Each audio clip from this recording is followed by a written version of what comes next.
नमस्ते, नमस्कार, सलाम, प्रणाम, दंडवत बंदगी। साखी 11वें प्रकरण साखी में कुल 353 दोहे हैं। साखी का मतलब साक्षी या गवाह होता है। जैसे कोई भी झगड़ा वादी प्रतिवादी के दम पर नहीं निपटता, किसी न किसी साक्षी या गवाह की भी आवश्यकता होती है जो झगड़े का निपटारा करने में मददगार साबित हो सकता है। सतगुरु ने स्वयं भी कहा है कि साखी आँखी ज्ञान की, समुझी देखूं मन माही, बिनु साखी संसार का झगड़ा छूटत नाही।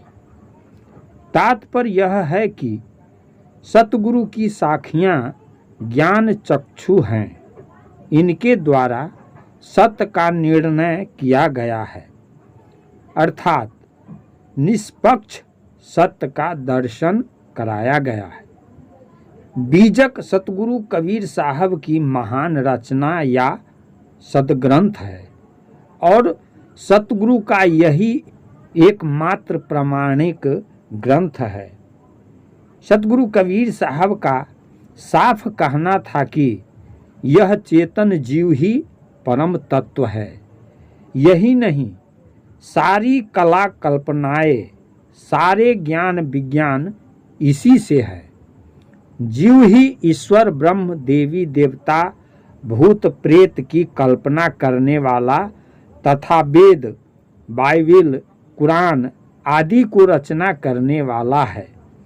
तात्पर्य यह है कि जीव ही सर्वोपरि है। जैसे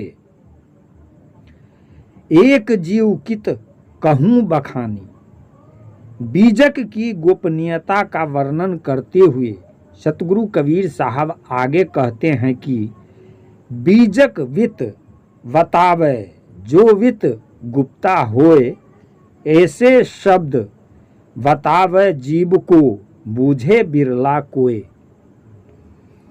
सतगुरु कबीर साहब मुख्य रूप से हिंदुओं और मुसलमानों को इस ग्रंथ के माध्यम से सचेत करते हैं कि आपस में मत लड़ो, कोई अलग नहीं है, सभी एक है। जैसे को हिंदू को तुरक कहावे, एक जिमी पर रहिए। सामाजिक ऊंच नीच के भेदभाव पर भी प्रहार करते हैं। जैसे एक त्वचा हाड़ मलमूत्रा, एक रुधिर एक गुदा, एक बूंद से सृष्टि रची है, को ब्राह्मण को शूद्रा। रजोगुण ब्रह्मा तमोगुण शंकर, सतोगुणी हरि होई, कहीं कबीर राम रमी रहिए, हिंदू तुरक न कोई। सत्य का पुजारी निर्भीक और अदम्य होता है। सतगुरु कबीर साहब भी सत्य के पक्के पुजारी था और सत्य ही ब्रह्म था। उनकी आत्मा स्वयं सत्य स्वरूप थी और वे स्वयं को सत्य से भिन्न नहीं समझते थे। सतगुरु कबीर साहब मस्त और मनमौजी स्वभाव के थे, अर्थात जो धुन समाई वही कह डाला। उन्हें भावों को दबाना आता ही नहीं था। वे अंधपाठ को निंदित मानते थे, अर्थात वेद और कुरान के अंधपाठ में कबीर का बिल्कुल भी विश्वास नहीं था। उनके अनुसार रोजा और व्रत दंभ का परिचायक हैं, क्योंकि सच्चा रोजा और व्रत तो मन की पवित्रता है। उनका विश्वास तीर्थादि में बिल्कुल नहीं था। वे सत्संग विवेक मन की पवित्रता में ही धर्म का दर्शन कराते थे। सतगुरु कबीर साहब जागरूक चिंतक और निष्पक्ष आलोचक थे, परंतु उनकी निर्भीकता एक विशिष्ट गुण के रूप में परिलक्षित होती है। उनकी वाणी में जो तीखापन, उत्तेजना और भत्सरना का भाव दिखाई देता है वह उनका मानव प्रेम, दयालुता और ईमानदारी ही दर्शाता है। सतगुरु कबीर साहब ने सांस्कृतिक चेतना के अतिरिक्त साहित्यिक रूढ़ियों, काव्य रूपों एवं भाषा के स्तर में भी विद्रोह किया है। अर्थात अगर यह कहा जाए कि सतगुरु कबीर साहब एक विद्रोही कवि थे तो अतिशयोक्ति नहीं होगा। उन्होंने सच्चे ज्ञान और सच्ची विद्या की तरफदारी हमेशा ही किया है। कबीर के काव्य में एक ओर तड़पन और अकेलापन दिखाई देता है तो दूसरी ओर सारी सृष्टि को समेटने वाला मस्ती का ज्वार भी है। तात्पर्य यह है कि एक ओर अटूट प्यार तो दूसरी ओर विकराल रोष है। एक साथ दो व्यक्तित्व एक ही व्यक्ति में अपने आप में एक विलक्षणता ही है। एक ओर तो उन्होंने कर्मकांडी, पाखंडी पंडितों, मुसलमानों, मुल्लाओं और योगियों को फटकारा है तो दूसरी ओर सरस और सुंदर पदों के माध्यम से कई रहस्योद्घाटन किया है। सतगुरु कबीर साहब एक सच्चे युगदृष्टा थे। अर्थात जिस बात की ओर मानव आज जोर दे रहा है उसकी आवश्यकता सतगुरु कबीर साहब ने वर्षों पूर्व ही महसूस कर ली थी। सतगुरु कबीर एक ऐसे संत थे जिनका संपूर्ण जीवन ज्ञान की खोज में ही व्यतीत हुआ और उन्होंने ब्रह्म का साक्षात्कार कर लिया था और ब्रह्ममय होने के कारण ही संसार से बहुत ऊंचे उठ गए थे। क्रांति की प्रतिमूर्ति सतगुरु कबीर साहब की स्पष्टवादिता इस दोहे से और भी स्पष्ट हो जाती है। कबीरा खड़ा बाजार में लिए लुकाठी हाथ, जो घर फूके आपना चले हमारे साथ। तात्पर्य यह है कि बुरे पथ को जलाने और अच्छे पथ को प्रकाशित करने की सामर्थ्य रखने वाला ही कबीर का साथी हो सकता है, यानी उनका सच्चा सहयोगी और भक्त वही है जो सच्चाई के रास्ते पर चले। सतगुरु कबीर साहब ने अपने समय के नाना मतांतरों, देवी देवताओं को मानने वालों को भ्रांतियों को मिटाने का पूर्ण प्रयास किया। तात्पर्य यह है कि सतगुरु ने अपनी वाणी के प्रभाव से ही जन सामान्य में सत्य धर्म का अद्भुत प्रचार किया। सतगुरु कबीर साहब ने अपने समय की प्रचलित एवं जन साधारण की भाषा में ही बीजक की रचना की है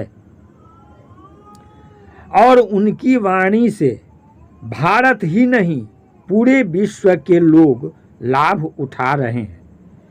सतगुरु कबीर साहब का परिचय कराना मानो सूर्य को दीपक दिखाना ही है। सतगुरु कबीर साहब का साफ साफ शब्दों में यह कहना है कि जब तुम्हें कोई कष्ट अच्छा नहीं लगता तो दूसरों को क्यों कष्ट दे रहे हो। अर्थात धर्म के नाम पर यज्ञ, बलि, कुर्बानी, प्राणी हत्या कितनी बड़ी अमानवीयता है और घोर पाप है।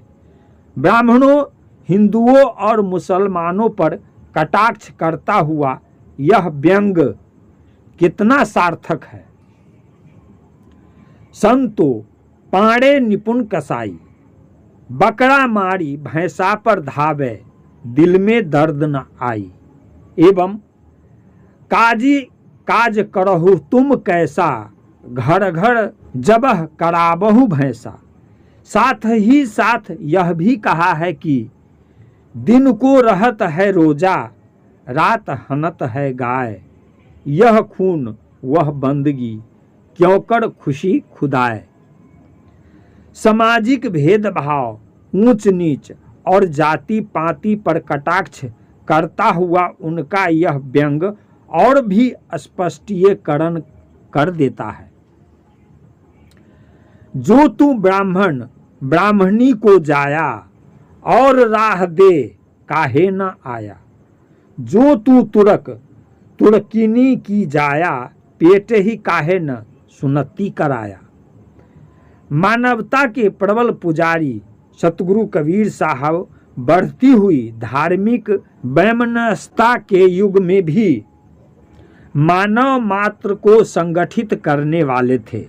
मानव मात्र को एक सूत्र में बांधने का प्रयास उन्होंने इस तरह किया है। एक जनी जना संसारा, कौन ज्ञान से भयो निनारा। साथ ही साथ स्पष्टीकरण करते हुए आगे भी कहा है कि गुप्त प्रगट है एक दूधा, काको कहिए ब्राह्मण शूद्रा। और भी कटाक्ष करते हुए उन्होंने एक तरह से सबूत पेश करते हुए यह अमृत वाणी कही है कि कारी पियरी दुहहु गाई, ताकर दूध देहु मिलाई। सतगुरु कबीर साहब ने मानव समाज को चेतावनी देते हुए प्रोत्साहित किया है कि ध्यान से देखोगे तो तुम्हें राम करीम दिल में ही मिल जाएंगे, और बाहर ढूंढने के चक्कर में पड़ोगे तो जिंदगी भर खोजते ही रह जाओगे। अर्थात अगर खोजना ही है तो दिल के अंदर खोजो, जैसे दिल में खोजी दिलही माँ खोजो, यह करीमा रामा। सतगुरु कबीर साहब मानव समाज को समझाने का प्रयास करते हैं कि सब कुछ आशा वासा त्याग कर गुरु की शरण में जाने से ही कल्याण संभव है। प्रस्तुत पद से वे प्रेरणा देते हैं। जो तू चाहे मुझको छाड़ सकल की आस, मुझ ही जैसा होए रहो सब सुख तेरे पास।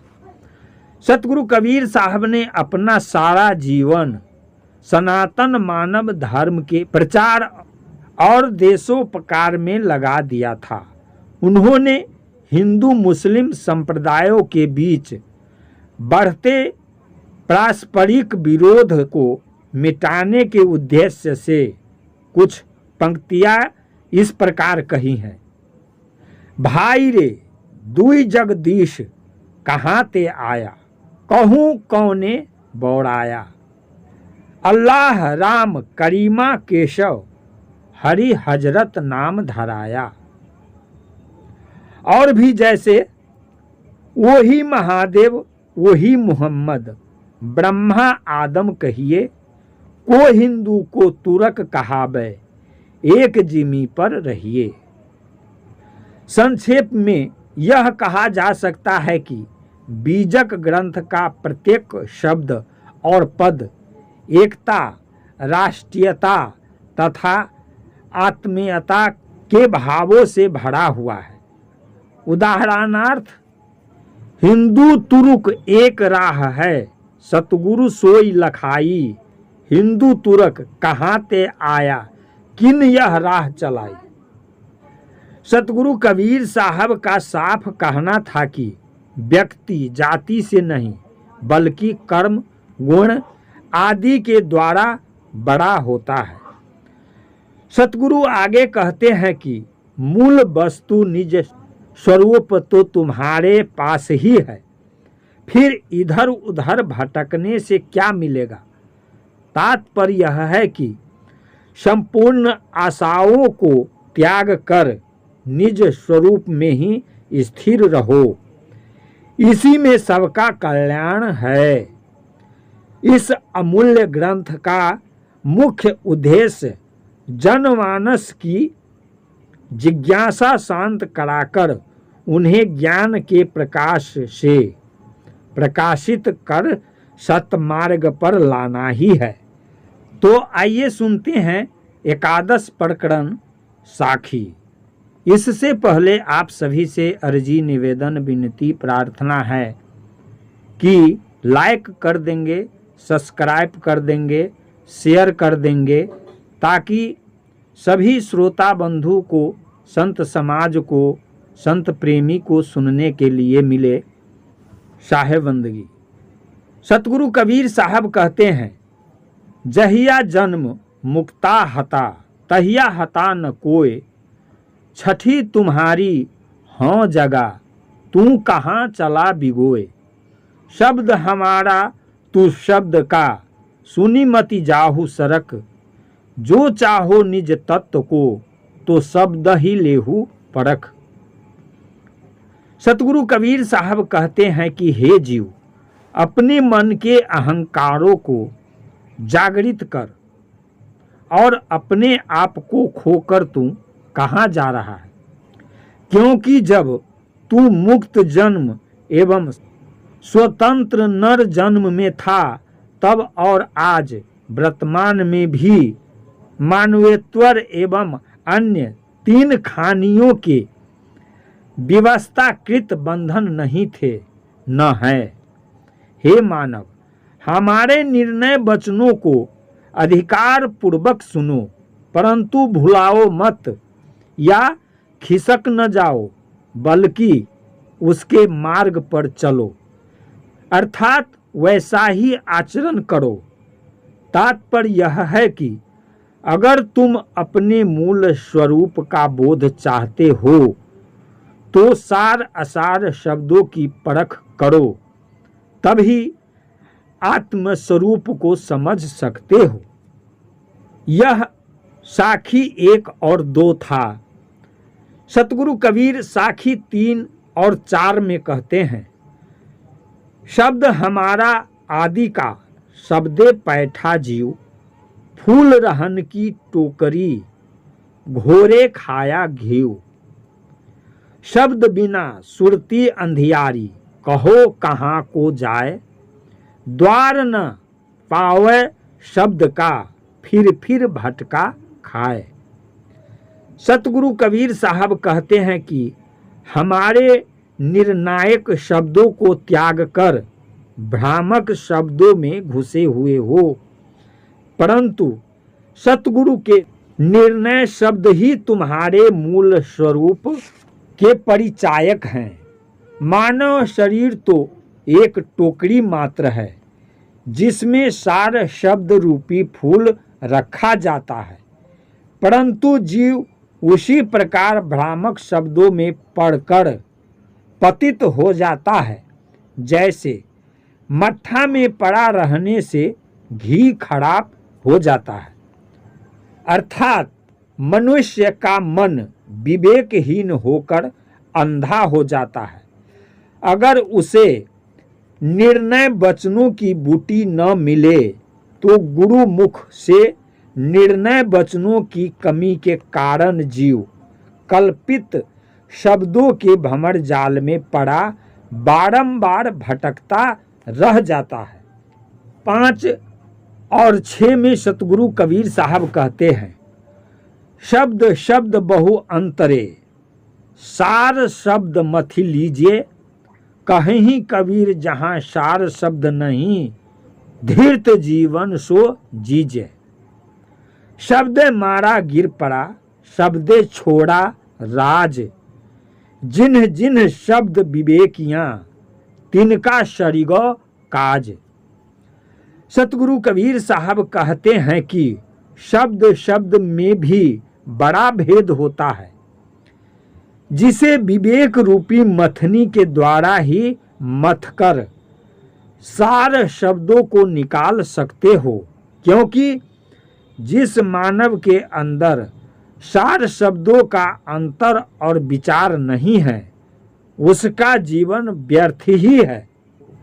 भ्रामक शब्दों और विषय शक्ति शब्दों की चोट से घायल मनुष्य अपनी मानवता एवं कल्याणकारी पद से पतित हो गया है, परंतु बुद्धिमान मनुष्य विवेक युक्त और वैराग्य शब्दों के आदर स्वरूप राज्य आसक्ति तक को त्याग देते हैं और विरक्त हो जाते हैं।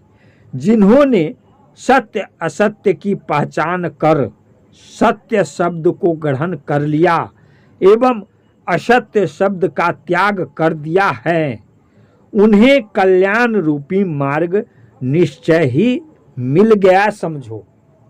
7 एवं 8 में सतगुरु कबीर साहब कहते हैं, शब्द हमारा आदि का पल पल करहु याद, अंत फलेगी माहली ऊपर की सब बात। जिन्ह जिन्ह सम्मल ना कियो असपुर पाटन पाए, झाली पड़े दिन आथये सम्मल कियो न जाए। सतगुरु कबीर साहब कहते हैं कि हमारे निर्णय शब्द ही मूल के चेतन स्वरूप के परिचायक है, इसलिए निरंतर निर्णय शब्द का मनन एवं चिंतन करते रहो और इसके फल स्वरूप ही स्वरूप स्थिति रूपी महल के निवासी बन जाओगे, क्योंकि यह ऊपरी माया तो व्यर्थ ही है। जिन्होंने उत्तम नर शरीर और सत्संग पाकर भी आध्यात्मिक पूंजी नहीं बनाया, वे बूढ़े होने या जीवन के अंतिम क्षणों में कुछ नहीं कर पाएंगे। अर्थात समय रहते ही सन्मार्ग पर चलने की चेष्टा करो।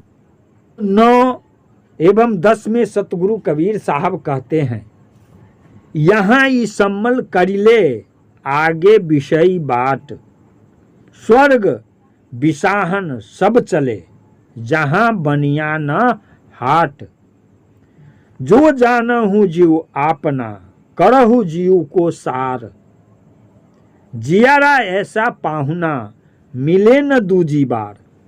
सतगुरु कबीर साहब कहते हैं कि वर्तमान समय यानी स्वस्थ जीवन में ही अपनी कल्याण साधना कर लो, क्योंकि इसके अतिरिक्त यानी पशु आदि योनियों में तो केवल विषय मार्ग ही है, जहाँ बनिक और बाजार अर्थात सतगुरु और सत्संग दो में से एक भी नहीं है। वहाँ जाकर क्या खरीदारी करोगे, अर्थात स्वर्ग में कल्याण सौदा कैसे खरीदोगे। अपने जीवन को ही सर्वोच्च सत्ता समझकर अपना मूल स्वरूप समझो और इसे ही पूर्णतः प्रमाणित मानकर स्वागत करो, क्योंकि जीव मानव शरीर का पाहुना है जो लौटकर नहीं आएगा। साखी 11 और 12 में सतगुरु कबीर साहब कहते हैं, जो जानहु जग जीवना, जो जानहु सो जीव, पानी पहुँचावहु आपना, तो पानी मांगी न पीऊ। पानी पियावत क्या फिरो, घर घर शायर बारी। तृषावंत जो होएगा, पीवेगा झक मारी।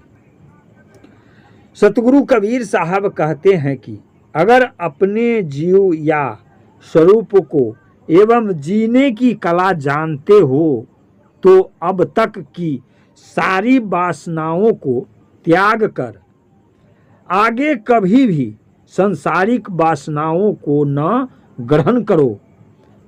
अरे उपदेश देने से क्या फायदा, क्योंकि सभी अहंकारी जीव ज्ञान के सागर है, यानी स्वयं को ही ज्ञानी समझते हैं और सत्योपदेश का प्यासा अगर कोई होगा भी तो वह स्वयं आएगा और उपदेश ग्रहण करने के लिए आतुर रहेगा। साखी 13 या 14 में सतगुरु कबीर साहब कहते हैं, हंसा मोती बिकानिया कंचन थार भराए, जो जाको मरम न जाने सो ताको काह कराए। हंसा तू सुवर्ण वर्ण क्या वर्णों में तो ही, तरिवर पाए पहेलियों तबै सराहों तो ही। सतगुरु कबीर साहब कहते हैं कि जिस प्रकार हंस पक्षी मोती चुगने के लोभ में पड़कर और बहेलिए के जाल में फंसकर बाजार में बिक जाता है, वैसे ही मुक्ति के लोभ में फंसा चेतन मानव थाली में स्वर्ण मोहरे भरकर गुरुओं को अर्पण करता है और माया जाल में फंसकर सांसारिक बाजार में बिक जाता है। सतगुरु कबीर साहब कहते हैं कि भ्रामक एवं अधकचरे गुरु जो कि स्वयं भक्ति का रहस्य नहीं जानते, वे भला शिष्यों को क्या रास्ता बताएंगे। हे चेतन जीव, तू स्वयं ज्ञान रंग है, इसलिए तेरी प्रशंसा नहीं करूँगा, क्योंकि मनुष्य शरीर पाकर भी तुम अपने रहस्य को नहीं समझते हो, और अगर आत्मा का रहस्य समझ लोगे तो मैं तुम्हारी प्रशंसा अवश्य करूँगा। नमस्ते, नमस्कार, सलाम, प्रणाम, दंडवत बंदगी। अभी आप सुन रहे थे एकादश प्रकरण साखी। इसमें आपने बहुत से साखी सुने, 1 से लेकर 14 तक आप सब सुना। फिर अगले वीडियो में साखी 15 से मिलते हैं। तब तक के लिए साहे बंदगी, साहे बंदगी, साहे बंदगी।